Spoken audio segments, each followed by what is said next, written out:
ಸೋಮವಾರ ಐಸಿರಿ ಫೌಂಡೇಶನ್ ವತಿಯಿಂದ ಚಿಕ್ಕಮಗಳೂರಿನ ಸರ್ಕಾರಿ ಪದವಿ ಪೂರ್ವ ಕಾಲೇಜಿನಲ್ಲಿ ಸ್ವಾತಂತ್ರ್ಯ ದಿನಾಚರಣೆಯ ಅಂಗವಾಗಿ ಸುಬ್ರಹ್ಮಣ್ಯ ಭಾರತಿಯವರ ಹೆಸರಿನಲ್ಲಿ ಹಮ್ಮಿಕೊಳ್ಳಲಾಗಿದ್ದ ಭಾರತ ಭಾರತಿ 2 ಕಾರ್ಯಕ್ರಮವು ಯಶಸ್ವಿಯಾಗಿ ನೆರವೇರಿತು.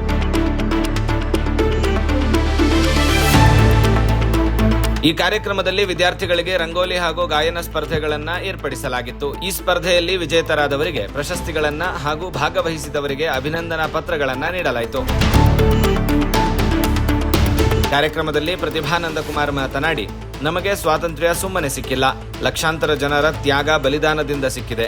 ಅದರಲ್ಲಿ ನಮಗೆ ತಿಳಿಯದೇ ಇರುವ ಹಲವು ಸ್ವಾತಂತ್ರ್ಯ ಹೋರಾಟಗಾರರ ಪರಿಚಯವನ್ನ ಐಸಿರಿ ಫೌಂಡೇಶನ್ ಮಾಡುತ್ತಿದೆ. ಇದು ಶ್ಲಾಘನೀಯ ವಿಚಾರ ಎಂದರು. ನಮ್ಮ ಮನೆಯಲ್ಲಿ, ನಮ್ಮ ದೇಶದಲ್ಲಿ ಯಾವುದೇ ಮೂಲೆಯಲ್ಲಿ ನಿಂತು ನಾನು ಭಾರತೀಯ ಅಂತ ಹೇಳ್ಕೊಳ್ತೀವಲ್ಲ, ಧೈರ್ಯವಾಗಿ, ಯಾರದೇ ಅಂಜಿಕೆ ಇಲ್ಲದೆ, ಆಯ್ತಾ, ನನ್ನ ಹಕ್ಕು, ನನ್ನ ಧರ್ಮ, ನನ್ನ ದೇಶ ಅಂತ ಯಾವಾಗ ನಾವು ಧ್ವನಿ ಎತ್ತಿ ಹೇಳ್ತೀವೋ ಆಗ ನಮಗೆ ಸ್ವಾತಂತ್ರ್ಯ ಸಿಗುತ್ತೆ ಅನ್ನೋದು ಒಂದು ಅರ್ಥ. ಸ್ವಾತಂತ್ರ್ಯ ನಮ್ಗೆ ಹಂಗೆ ಸಿಗ್ತಾ? ನಿಮ್ಗೆಲ್ಲರಿಗೂ ಗೊತ್ತಿದೆ, ನಾವು ಪಾಠದಲ್ಲಿ ಓದಿದ್ದೀವಿ, ಬೇರೆಯವರು ಹೇಳಿರೋದನ್ನ ಕೇಳಿದ್ದೀವಿ. ಹಲವಾರು ಜನ ಹಲವಾರು ವರ್ಷಗಳ ಕಣ್ಣೀರಿನ ಇತಿಹಾಸ ನಮಗೆ ಸ್ವಾತಂತ್ರ್ಯಕ್ಕಿದೆ ಅಂತ. ಹಲವಾರು ಮಹನೀಯರು ತಮ್ಮ ಜೀವನವನ್ನ ಅದಕ್ಕೋಸ್ಕರ ಪಣಕ್ಕಿಟ್ಟಿದ್ದಾರೆ, ಜೀವನವನ್ನ ತೊರೆದಿದ್ದಾರೆ, ರಕ್ತದ ಮಡುವನ್ನೇ ಹರಿಸಿದ್ದಾರೆ ಅಂತ ಗೊತ್ತಲ್ವಾ ನಮ್ಗೆ, ಆಯ್ತಾ? ಆ ಥರ ಗೊತ್ತಿರೋರು ಎಷ್ಟು ಜನ ಗೊತ್ತಿದ್ದಾರೆ ನಮಗೆ? ಸುಭಾಷ್ ಚಂದ್ರ ಬೋಸ್ ಇರ್ಬೋದು, ಭಗತ್ ಸಿಂಗ್ ಅವ್ರು ಇರ್ಬೋದು, ಝಾನ್ಸಿ ರಾಣಿ ಲಕ್ಷ್ಮೀಬಾಯಿ ಇರ್ಬೋದು, ಆಯ್ತಾ, ಮಹಾತ್ಮ ಗಾಂಧೀಜಿ ಅವರು ಇರ್ಬೋದು, ತುಂಬಾ ಜನ ಇದ್ದಾರೆ, ಆಯ್ತಾ? ಆದರೆ ಅವರು ಅಷ್ಟೇ ಅಲ್ಲ, ಅವರನ್ನ ಹೊರತುಪಡಿಸಿ ಕಣ್ಣಿಗೆ ಕಾಣದಂತಹ ಎಷ್ಟೋ ಮಹನೀಯರು ನಮ್ಮ ದೇಶಕ್ಕೋಸ್ಕರ ಪ್ರಾಣವನ್ನ ತ್ಯಾಗ ಮಾಡಿದ್ದಾರೆ, ಸ್ವಾತಂತ್ರ್ಯಕ್ಕೋಸ್ಕರ ಹೋರಾಟ ಮಾಡಿದ್ದಾರೆ. ಅಂತಹ ನಿಟ್ಟಿನಲ್ಲಿ ಬರುವಂತವರು ಸುಬ್ರಹ್ಮಣ್ಯ ಭಾರತಿಯವರು. ಹೆಸರು ಕೇಳಿದ್ರ ಮಕ್ಕಳ ಹೆಸರನ್ನ? Very good, super. Okay, Subramanya ಭಾರತಿಯರವರು ತಮಿಳುನಾಡಲ್ಲಿ ಜನಿಸ್ತಾರೆ. ಸುಬ್ರಹ್ಮಣ್ಯ ಭಾರತಿಯರವರು ಈಗ ನಮ್ಮ ಭಗತ್ ಸಿಂಗ್ ಅವರು ಹೇಳ್ತೀವಿ, ಚಿಕ್ಕ ವಯಸ್ಸಲ್ಲೇ ಹಣೆಗೆ ತಿಲಕವನ್ನ ಇಟ್ಟು ನಾನು ದೇಶ ಭ್ರಷ್ಟರನ್ನ, ಬ್ರಿಟಿಷರನ್ನ ಓಡಿಸ್ತೀನಿ ಅಂತ ಹೇಗೆ ಅವರು ಮುಂದೆ ಹೋದ್ರು, ಹಾಗೆ ಸುಬ್ರಹ್ಮಣ್ಯ ಭಾರತಿಯರವರು ಒಂದು ಲೇಖನಿಯನ್ನ ಇಟ್ಕೊಂಡು ಮುಂದೆ ಹೋಗ್ತಾರೆ. ಬ್ರಿಟಿಷರನ್ನ ನಾವು ಭಾರತವನ್ನ ಬಿಟ್ಟು ತೊಲಗಿಸ್ತೀವಿ ಅಂತ. ಅದು ಎಷ್ಟನೇ ವಯಸ್ಸಲ್ಲಿ? 8ನೇ ವಯಸ್ಸಿನಲ್ಲಿ, ಆಯ್ತಾ? ನಾವು 8 ವರ್ಷದ ವಯಸ್ಸಲ್ಲಿ ಒಂದು ಚಾಕ್ಲೇಟ್ ಕ್ರಾಕರ್ ಹೆಂಗೆ ಬಿಚ್ಚೋದು ಅಂತ ನಮಗೆ ಗೊತ್ತಿರಲ್ಲ.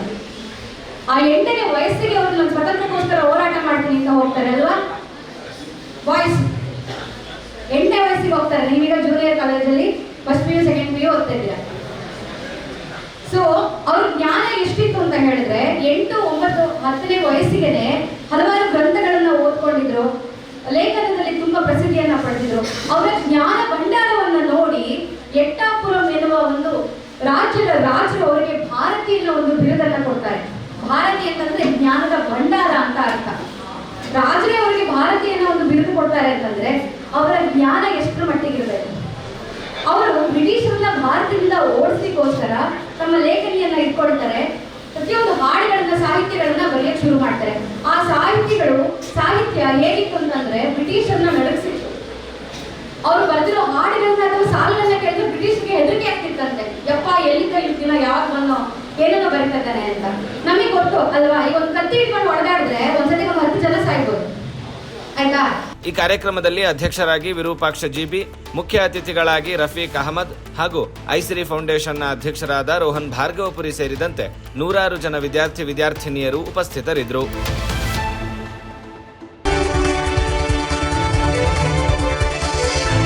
ಐಸಿರಿ ಟುಡೇ, ವಾಯ್ಸ್ ಆಫ್ ಡೆಮೋಕ್ರಸಿ.